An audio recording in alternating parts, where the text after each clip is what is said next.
Hello बच्चों। अब हम सॉल्व करेंगे प्रश्नावली 4.2 का क्वेश्चन नंबर 1। ठीक है, का पहला भाग और दूसरा भाग। ठीक है, क्या दिया गया है? गुणनखंड विधि से निम्न द्विघात समीकरणों के मूल ज्ञात कीजिए। क्लियर है?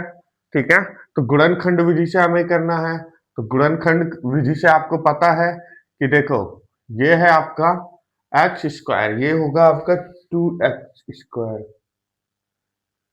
ठीक है, एक्स स्क्वायर है।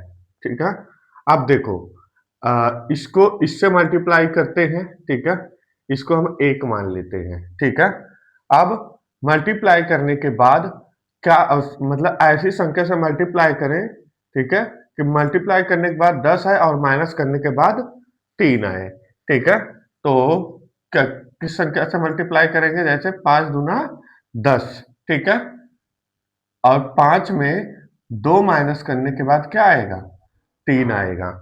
ठीक है, तो फिर लिखेंगे एक्स स्क्वायर माइनस 3x की जगह पर लिखेंगे 5 माइनस 2x।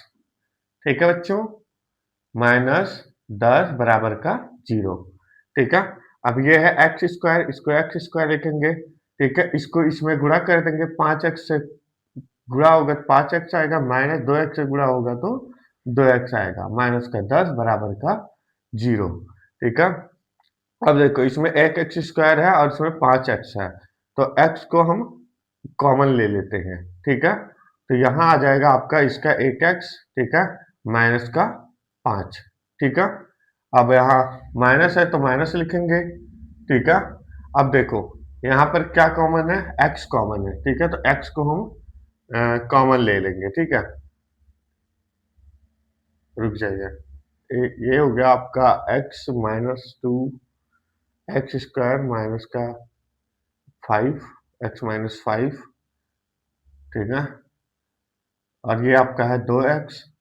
ठीक है, तो यहाँ पर हम 2 कॉमन ले लेते हैं। ठीक है, और यहाँ x है। ठीक है, तो अब इसको इससे मल्टीप्लाई कर लेते हैं। 2 पंचे 10, x माइनस 2 पंचे 10। ठीक है, 0। ठीक है, तो ये हो जाएगा, पहला ये संख्या लिख लेते हैं, ये दोनों में से कोई एक संख्या, तो x माइनस का 5। ठीक है, दूसरा है x माइनस का 2। ठीक है, अब देखो, ये है आपका माइनस। ठीक है, तो ये इसके इस तरफ आएगा तो क्या हो जाएगा? प्लस का 2 हो जाएगा। ठीक है, अब देखो, ये हो जाएगा x माइनस 5। ठीक है, बराबर 0। ठीक है, और ये हो जाएगा आपका x माइनस 2 बराबर 0। ठीक है, सॉरी, प्लस 2 बराबर 0। ठीक है, तो ये हो जाएगा, इक्वल टू को हम पहले लिख लेते हैं। ठीक है, x इक्वल्स टू, माइनस है तो प्लस का 5 हो जाएगा। ठीक है, दूसरा x इक्वल्स टू पहले आ जाएगा, माइनस इस तरफ है, ये उस तरफ चला जाएगा तो क्या हो जाएगा? ये माइनस नहीं प्लस है। ठीक है, तो ये हो जाएगा माइनस का 2। ठीक है, देखो, x है इक्वल्स टू को पहले लेके आए, आपको पता है जो इस तरफ इक्वल्स टू के बाद संख्या जाती है, अगर प्लस में होता है तो माइनस में हो जाता है। ठीक है, और यही आपका आंसर हो जाएगा। ठीक है, अब हम दूसरा प्रश्न सॉल्व करेंगे। ठीक है बच्चों, 2x स्क्वायर, ठीक है, x माइनस 6। ठीक है, तो कोई ऐसी संख्या लेनी है जिसको गुणा करने पे 6 आए और माइनस करने पर x आए। x मतलब कुछ नहीं है तो 1 है, 1 मान लेते हैं, तो माइनस करने पर 1 आए। ठीक है, तो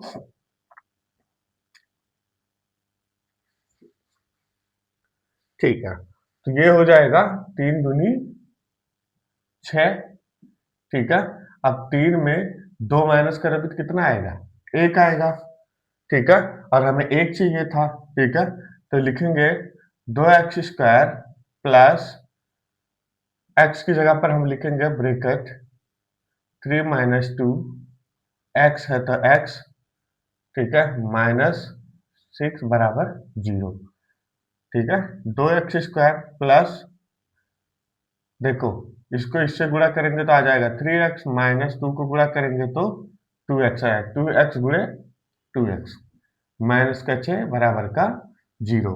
ठीक है, तो अब देखो इसमें से हम 2x स्क्वायर है तो 2x को हम कॉमन ले लेते हैं। ठीक है, ब्रैकेट में आपका बचेगा x माइनस 3। ठीक है, अब इस x को और इस x को हम कॉमन ले लेते हैं। ठीक है, तो ये हो जाएगा x प्लस का x है। ठीक है, प्लस का x का अर्थ क्या होता है, मतलब क्या होता है बच्चों, देखो ये 3 है और x है। ठीक है, तो ये प्लस है। ठीक है, तो ये प्लस का x हो जाएगा। ठीक है, फिर ब्रैकेट। ठीक है, ब्रैकेट 2 तिया 6, तो ये हो जाएगा x माइनस 2 तिया 6। ठीक है, बराबर 0। समझ में आ रहा है? स्टेप्स देखो, सबसे पहले हमने इसको गुणा किया। ठीक है, फिर ये हमारा समीकरण बना। फिर 2x में हमने क्या किया, सेम लिख दिया 2x स्क्वायर, इसको इससे गुणा किया 3x, इसको इससे गुणा किया 2x माइनस का 6 बराबर का 0। ठीक है, अब देखो यहाँ 2x है तो हमने इसे 2x स्क्वायर को कॉमन ले लिया। ठीक है, 2x ले लिया, फिर इस 1x माइनस का 3। ठीक है, फिर यहाँ से एक कॉमन ले लिया। ठीक है, और यहाँ का एक एक्स यहाँ चला आया। ठीक है, 2 को 6 से गुणा किया, 2 तिया 6 बराबर का 0। तो बाहर वाली संख्या को सबसे पहले लिख लेंगे प्लस एक्स। ठीक है, पहली संख्या हो गई। अब दूसरी संख्या को हम लिख लेते हैं एक्स माइनस 3। ठीक है, बराबर 0, बराबर 0। ठीक है, अब देखो 2x इक्वल्स टू को हम पहले लेके आ जाएंगे तो क्या हो जाएगा, प्लस का x है तो माइनस का x हो जाएगा। ठीक है, दूसरा x इक्वल्स टू माइनस का 3 है तो प्लस का 3 हो जाएगा। ठीक है, ठीक है, और यही हमारा क्या हो जाएगा, आंसर हो जाएगा। लेकिन देखो बच्चों थोड़ा सा मिस्टेक हुआ है। यहाँ पर देखो हमने 2x को जो है कॉमन लिया। ठीक है, तो x माइनस 3 हो गया। ठीक है, अब यहाँ पर हमें कॉमन 3 लेना था। ठीक है, प्लस का 3 लेना था, बाकी x है। ठीक है, 2 को हमने 3 से मल्टीप्लाई किया तो 3, 2 3 जा 6। ठीक है, बाकी सब ठीक है, तो x की जगह पर हम 3 लिख लेते हैं, तो ये क्या हो जाएगा, ये भी माइनस का 3 हो जाएगा। ठीक है, और यही हमारा क्या हो जाएगा, आंसर हो जाएगा। ठीक है बच्चों।